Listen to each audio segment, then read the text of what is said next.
All right, welcome back to the channel, Cyborg Pirate, cyborgpirate.com. As we had discussed, we are going to start moving into discussions about dry suits and our personal experience with them. They may or may not be the opinion of other folks that have tried these suits, dove these suits, enjoy these suits, dislike the suits. There's 100 different opinions on one different dry suit. So we're just going to discuss our own and hopefully help guide folks when they buy their dry suit so that they are comfortable or more comfortable with their with what they're purchasing, because let's face it, dry suits aren't cheap, and so nothing in diving is cheap really. But anyway, we're going to discuss our first dry suit here. This particular suit is a bear suit, which I will tell you right now, I am a big bear fan. I dive their wetsuits. I dive a lot of their products. I really like the bear product line. There are some things I don't like. We're not going to get into those because we're talking about dry suits. But this is the Bear Tech Dry. Now, I have had this suit since 2016. It was my first dry suit. It's off the shelf, so it was not a made to measure. Unfortunately, the shop where I bought the suit was also my first dive instructor, and really was not very helpful as an instructor or in guiding me in purchasing the correct dry suit for myself. That being said, done some modifications to the suit, and it's been a great backup suit after I bought my second suit. So this particular suit, I have just under 500 dives on it. It's been a great suit. Things I don't like about it, again, because it was off the shelf, it was not a made to measure. There was a lot of bagginess in the abdomen area. I'm a little broader in the shoulders and the hips, smaller in the waist, and I have a lot of bagginess in that area, which for a new dry suit owner, getting used to being able to control that air pocket, it makes for a little bit more work and a little bit harder to go with. So the suit itself, again, like I said, I have just under 500 dives in it. This particular suit is an excellent dry suit for a first-time dry suit owner or even someone who's experienced. It does not have the protective flap with a secondary zipper on it, which I do prefer. But again, when you're first buying a suit, what you don't know is what you don't know. The valves on it are the standard SciTech valves, which have been very good.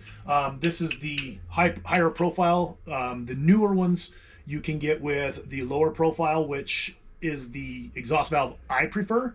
But this has been a great valve. It's not been an issue as far as that. It's just sits a little higher on the shoulder, and it tends to catch your gear as you're trying to get suited up. That's really my only beef with it.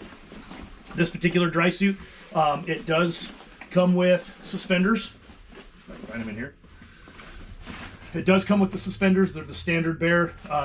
They're the 1.5-inch suspender. They work very nice for me. I don't have any complaints with them. They've been great. This dry suit, now this is going to go more towards the male viewers here. I personally do not recommend buying a dry suit without a P valve. When I bought this dry suit, again, wasn't educated enough by the powers that knew more about them to know about that. I did not get one with a P valve, and so I had to install one later. But I will tell you that get the P valve. Get it. It makes all the difference in the world. But it's not so much your shorter 35-minute, 40-minute recreational dives that's the big deal, but it's the surface interval before you get in on the next one. Taking these off to go pee can be a little bit cumbersome. And when you're trying to do it on a dive boat with a bathroom that's barely as wide as your shoulders, it can make things a little bit harder to do. So again, I'm just going to recommend get the P-valve. It's worth it. Do it. The P-valve I recommend personally is the Cytec Trigon.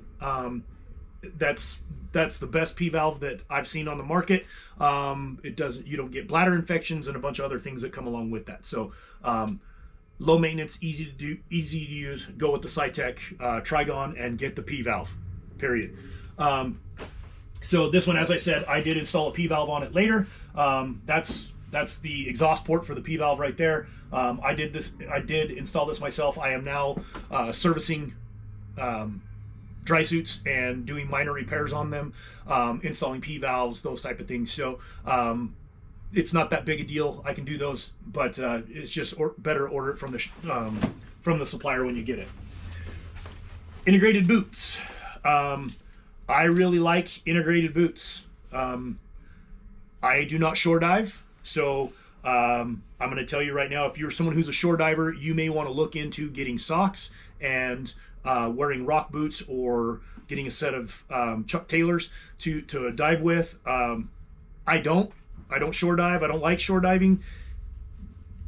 I own a dive boat. I dive off boats, so that's the way I'm going to do it. These are the original boots that came with this suit. Again, I only have about 500 dives on it. This particular boot does come with the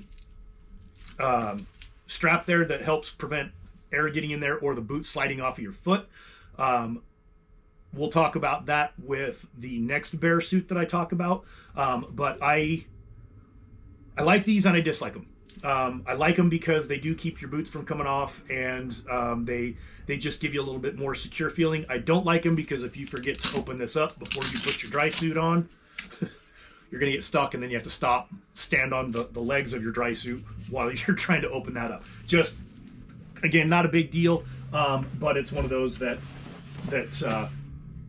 I've like them and I dislike them.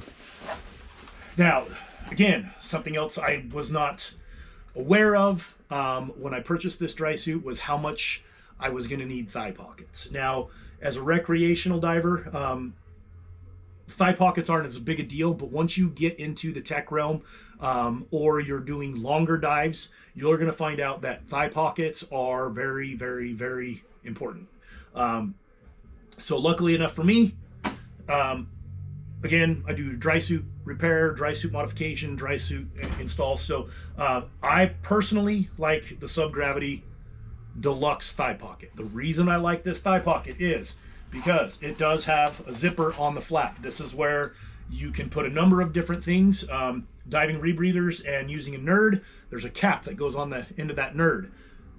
There's a lot of times you'll forget to take that off, and next thing you know, you got your fins on, everything, you're ready to jump in the water, and that cap is on there. Makes it real nice to unzip this, stuff that cap in there, and close it, and it's good. You know where it is. It's not lost. It's okay. I also carry a backup light in here on my right leg, and so that's one of the reasons I like it. It's very nice, easy. These are a bellows pocket, again, which makes it really nice. They open up for you. They have a bungee cords in them that make it so you can clip things off with your double enders or your bolt snaps, so that when you open that pocket, things don't come flying out of there and get lost. So I'm a big proponent of the Subgravity Deluxe thigh pocket. They sell two. Get the Deluxe. It's the one with the zipper on the flap. So those are the things with this suit. You know what I didn't talk about was neck seals and wrist seals.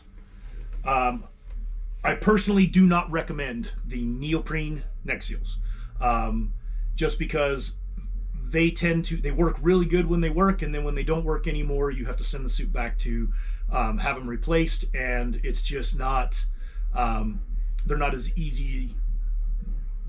They're a little more expensive than your latex or silicone neck and wrist seals. This particular suit, again, not having someone to help guide me and mentor me through it, buying the wrong type of thing. These are glued in neck seals and wrist seals. Now these are latex, which is what I prefer is latex. but there's nothing wrong with silicone. I just prefer the latex myself. It has its pluses and minuses. Latex over time will age and get kind of gummy, and you need to replace them. However, the silicone neck seals and wrist seals, they don't get that gummy. They last longer with UV protection. However, they tear easier. So you've got pluses and minuses either way with them. Now, with these being glue-on, that means I do have to send these in to be serviced. I can do those myself now, but if you are not someone who is dry suit savvy repairs, you have to send these in and have them replaced for you if you do not get the user replaceable type. Now, there's a bunch of different types. I'm not going to really get into those until we get to a couple of different dry suits, and I'll talk about the ones that I have that I've gone to. But again, this is a backup dry suit, so I'm not going to have it retrofitted with anything other than I can just put my own neck seals and wrist seals on it. This particular suit, one last thing, suits that get a lot of use out of them, close to 500 dives, and the crotch looks a lot like aqua seal. I've aqua sealed a lot on the seams, and that's right in the crotch area. Nowhere else on this suit have I had any issues. It's been a great suit. So Bear Tech Dry, there will be a link in the description where you can order these directly from Bear or a number of other shops that carry them. I don't sell dry suits, so I'm not here to try to sell you one over the other. I'm just here to give you the facts. All right, one last thing I forgot to talk about. The Bear dry suits come with a bag. This particular bag, it's okay. I'm not necessarily a fan of it. I think it's kind of cheap and flimsy, but again, you're looking at the price point of what you paid for the dry suit and the bag that it comes with. My other Bear suit that we'll talk about, it comes with a duffel bag that's a lot beefier. I really like that bag, and it came with it. This bag, again, as a backup dry suit, it's worked for me. As a primary suit, it would also work as well. I would recommend getting a little bit more rugged of a duffel bag type if you're going to buy with the Bear Tech Dry, just because I'm not a fan of this bag. It's just light and flimsy, but again, it's light and it's nice for that. So that's all I had to add. I missed that part on the original video, so we'll cut this in. And again, thanks for checking us out. Cyborg out.